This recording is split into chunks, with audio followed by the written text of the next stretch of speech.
What's going on YouTube? This is Grubkat. Tonight I'm going to show you guys how to make a little fire starting kit. There's a lot of people on here that like to, they have their bug out bags and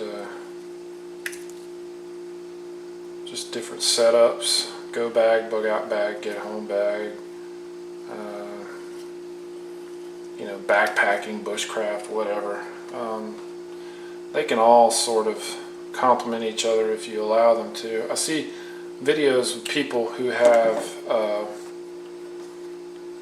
who are making their bug out bags, and but very well thought out. It helps if you sort of cross-reference other disciplines.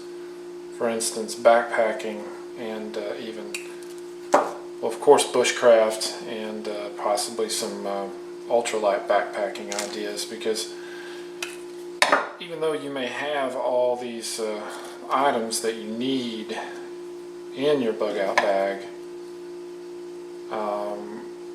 you have to think about weight.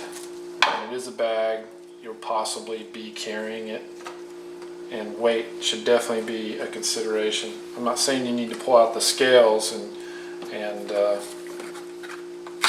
get super nitpicky about it, but the more weight you can reduce, the better off you'll be in the long term. So I'm just going to show you guys just a fire starting kit that I can take with me when I go backpacking or hiking or whatever. Sometimes I'll just keep one in my regular everyday bag, just because obviously I won't need it going to work and back, but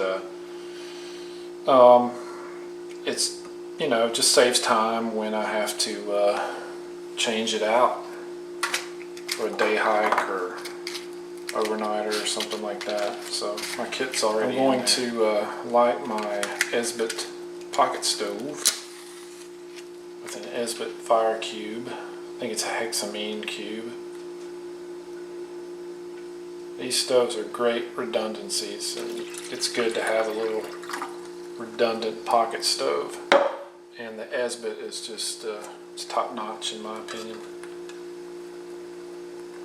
Doing a little test run of the Foster's cook pot that I made. I'm going to make a little tea, a little mandarin orange tea. So what I just cut up is just some pieces of jute twine. Very inexpensive. I got this at Dollar General for $1. And there's a lot of it there. There's how many feet? About 200 feet. That's pretty much all you're going to need ever. So I just cut up some smaller pieces. And with jute, you can light it straight up, or you can take it and just sort of pull it apart like that, and just really get it frayed, and just keep pulling. There's several different layers of fiber here. It's just kind of braided together, and you pull it apart and you keep pulling and pulling, and eventually you'll just have like this little ball of jute, and it lights up very quickly and nicely, so it can get your tinder going very well. So I'll just throw that in. I like using wooden matches. So I'll take some of these. These make great tinder. You can even split them if you want. And just take a handful of these, and you've got some good tinder. Now this is for emergencies, so if you run out of other options, then this is what you break into. It's always good to put a lighter in there. And I made some fire wicks a while back, and basically it's just I took just pieces of an old t-shirt, ripped them apart, and made myself some fire wicks. Heated up some canning wax, dipped them in there, let them dry, and boom. And these guys are waterproof, and you can also cut them in half. So with 4 pieces, you have 8. basically. Or you could even do them a little smaller, 1, 2, 3. But they'll stay lit long enough and in adverse weather to get your tinder going if your tinder's, you know, pretty dry. So I'll toss some of those in there. Birch bark is a natural tinder, natural accelerant. It's well, tinder really. It's not really an accelerant. It's just tinder. But I'll just take some birch bark, and it's very flammable and extremely useful out in the bush or wherever you are. Just need a fire. So I'll take some of this, toss it in there. I can also take a couple of these guys. They're just Vaseline saturated cotton balls. You can pull those apart, kind of fray them, the same sort of idea as the jute twine. These guys make excellent fire starters as well. So I'll take a couple of those. Get myself a Ziploc. I don't know how long I've been yammering, but this water is almost burled. Move that a little bit. There we go. You can hear it. So I use Ziplocs. I don't like these types. It's my own preference. So I'll just toss a couple of these guys in here. I'll get myself some Coghlan's fuel tablets. These are cheaper than the Esbit cubes. They're not as efficient when it comes to burn time, but they're much cheaper. I mean, you can get 24 of these for, you know, $2, $3. And I have found that 2 of these equal to 1 Esbit cube. But you can always chip them apart and use pieces. With all the options we have at our disposal, it's just, I mean, there's just no reason why you cannot start a fire as long as you have a good kit with you.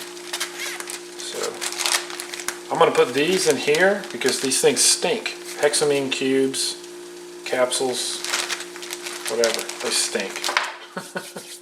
That's all there is to it. They smell bad. Take my birch bark, put it in there. Put the lighter in last. Get all the air out.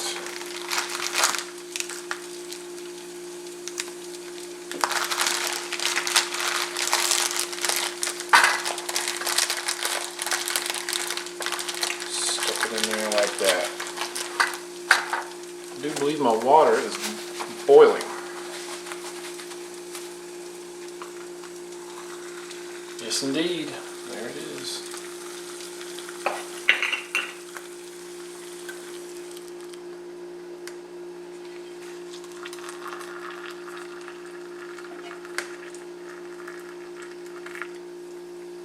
Another great thing about Esbit cubes, hexamine cubes in general, is that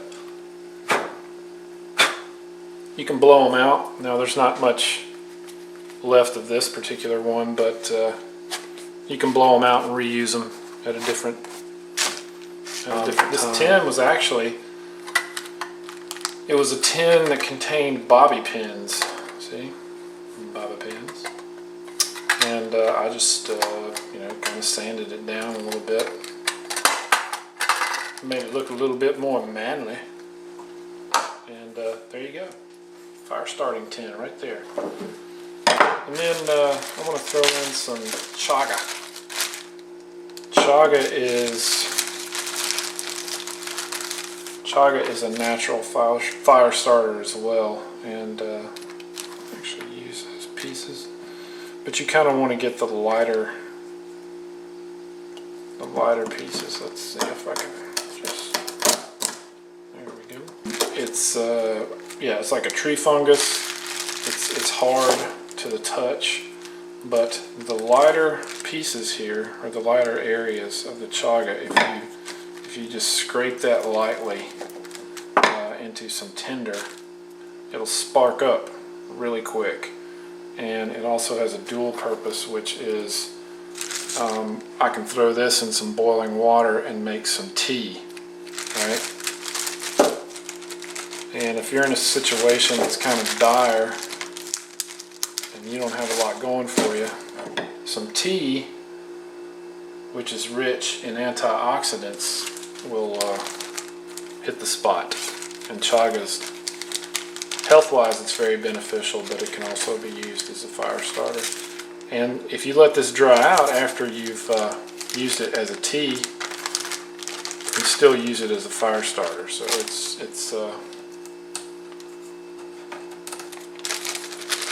just cool to have. And if you can get your hands on some without paying an arm and a leg, I would do so. I don't know about you guys, but when I try to start tinder with a fire steel, it's a lengthy process. A lot of people make it look easy, and it probably is, but not for me. And then just throw in some matches, and you can just take the striker off the side, throw it in there, toss in a few matches.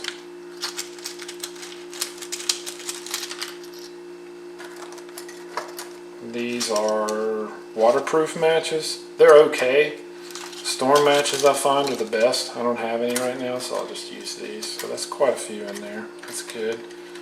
With the lighter, the fire steel, and the matches, you have some excellent redundancy for fire starting. And you just throw in your lighter, and there you go. And that will give you some degree of waterproofery. Alright, so there you go. There's your kit. There's your fire kit. You can throw this in your BOB or backpack, day pack, fanny pack, whatever pack. It's just good to kind of there's a lot of great information out there, and I think a lot of people they don't combine the disciplines the way they should or could. You can save a lot of space, a lot of weight, and just make the trip that much easier. Just whatever that trip may be. If it's getting out of Dodge or hiking, backpacking, whatever. I hope you guys enjoyed that. I hope it was helpful. And I hope everyone is doing well. This is Grubkat. God bless.